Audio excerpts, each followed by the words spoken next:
Hey guys, I just want to show you something real quick. We have a big problem in our house. We've got a Fire Stick, and we keep losing the remote control.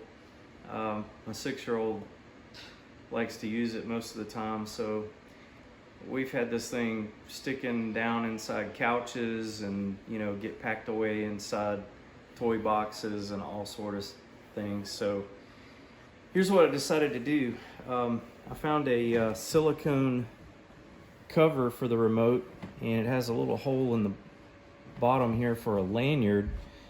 So I went ahead and took a silicone cover for a tile tracker and zip tied it to the bottom. So now that when our little one uses this remote, if it gets left somewhere where it's not supposed to be or slips behind a piece of furniture, we can track it with the tile tracker.